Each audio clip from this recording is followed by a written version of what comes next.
untuk dihafal. Saya memiliki harapan yang sangat tinggi. InsyaAllah Indonesia, sepanjang apapun kegelapan, sepanjang apapun kegelapan kezaliman, sepanjang apapun kehilangan keadilan, InsyaAllah akan datang satu saat terbitnya matahari adil. Dan InsyaAllah Indonesia akan menjadi negara Al-Quran. Saya bisa meyakinkan gitu karena saya telah merasakan bagaimana di Turki.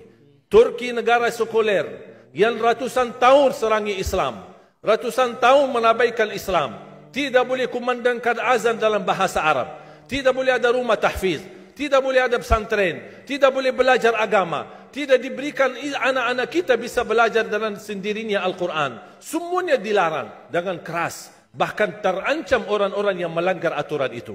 Allah Subhanahu wa taala melahirkan seorang presiden yang bisa membaca Al-Quran. Coba buka di YouTube bacaan Erdogan bagaimana. Itu dilahirkan dari negara sekuler.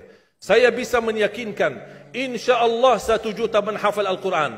Dan Bapak Ibu mudah-mudahan masih punya umur akan mendengar pengumuman besar. Imam besar salat Idul Fitri dan Idul Adha sekaligus khatib adalah Presiden Republik Indonesia menghafal Al-Quran. Itu yang saya yakini. Dan saya tidak pernah merasa lelah. Dan saya selalu berkata sama istri, kalau saya mati itu pun karena saya bersama Al-Quran. Wallahi jamaah sekalian, yang bersama Al-Quran tidak akan merugi. Berkah rizkinya, berkah umurnya, terjamin kebahagiaan. Allah Subhanahu wa taala hanya minta satu, berkenan bersama Al-Quran di dunia. Apa yang kita dapat? Apa yang akan dibalas? Akan Al-Quran temani kita di dunia, akan temani kita saat sakratul maut, akan temani kita di kuburan membela kita, akan menemani kita saat kita dibangkit oleh Allah, akan menemani kita saat hisab, akan menemani kita saat berjalan di atas sirat yang sangat tipis dan panjang, bahkan tajam jalanannya. Begitu sampai ke surga, apakah Al-Quran melepas? Tidak akan melepas. Al-Quran masih berkenan, padahal kita hanya cuma sekali berteman sama Al-Quran di dunia. Dia begitu luar biasa panjangnya bertemanan sama kita sampai ke surga. Bahkan akan temani kita masuk surga. Sebagaimana bersabda Rasulullah SAW, yuqalu liqari'il Quran, ahlul Quran di dunia yang kesibukannya baca, kesibukannya hafal, tidak membuangkan waktu sia-sia, selalu bersama Al-Quran. Allah suruh dia, bacalah dalam surgamu, naik derajatmu. Baca, naik lagi, tambah lagi baca, naik lagi. Sampai di posisi mana pun anda berhenti baca, disitulah posisimu di dalam surga. Bagaimana kata Siti Aisyah di riwayat Imam Muslim, jumlah tingkatan-tingkatan dalam surga Allah sesuai jumlah ayat Al-Quran. Oleh karena itu tidak ada yang lebih tinggi di dalam surga Allah daripada Ahlul Quran. Cukuplah bahagia Ahlul Quran ketika di hari kiamat dipanggil. Semua manusia dibangkitkan oleh Allah.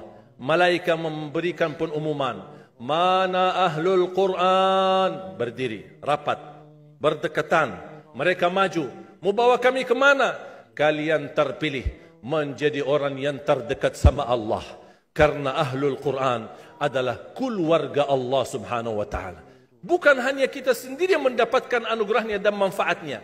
Semua keluarga kita, termasuk orang tua kita dan orang yang ada di sekitar kita. Makanya jemaah sekalian, kalau anda gagal penghafal Al-Quran, anakmu pun gagal penghafal Al-Quran, jangan sisahkan walaupun saham menjadi saksi baik di hadapan Allah. Ya Allah, saya belum hafal, anakku gagal penghafal Quran, tapi insya-Allah hartaku, usahaku, pikiranku, tenagaku bisa terus memperjuangkan Al-Quran. Apa saja, ya Allah, insya-Allah menjadi saksi baik.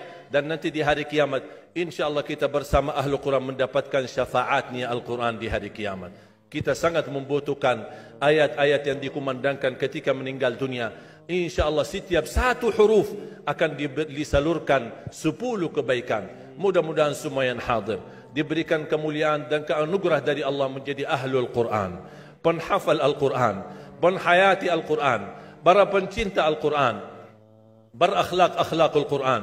Ya Allah, aku mohon atas izinmu ya Allah, kami bersama-sama bertemu di masjid ini. Berilah kepada kami kemuliaan bersama-sama bersama Ahlul Quran di dalam surgamu ya Allah, ya Dzal Jalal wal Ikram, ya Arhamar Rahimin, ya Arhamar Rahimin. Anugerahlah kepada kami anak dan keturunan penghafal Al-Quran, anak dan cucu penghafal Al-Quran yang mampu menjaga nama baik keluarga kami, yang mampu membanggakan kami di hadapan-Mu hari kiamat, yang mampu menhadiahkan mahkota untuk kedua orang tua kami.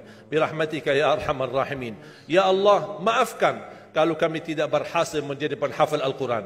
Tapi ya Allah, kami kurbankan nyawa kami, harta kami, usia kami, tenaga kami, pemikiran kami, ilmu kami untuk Al-Quran, agar Indonesia ke depan menjadi negara Al-Quran, agar Indonesia menjadi contoh terbaik untuk mata dunia, agar bisa kita melahirkan. Karena saya meyakinkan ya Allah, dan kami semua meyakinkan, terjamin masa depan Indonesia baldatun tayyibatun wa rabbun ghafur kalau selalu bersama Al-Quran. اغفر لنا ولوالدينا ولجميع المسلمين والمسلمات والمؤمنين والمؤمنات الأحياء منهم والأموات. ربنا آتنا في الدنيا حسنة وفي الآخرة حسنة وقنا عذاب النار.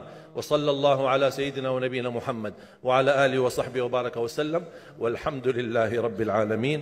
سبحانك اللهم وبحمدك أشهد أن لا إله إلا أنت أستغفرك وأتوب إليك.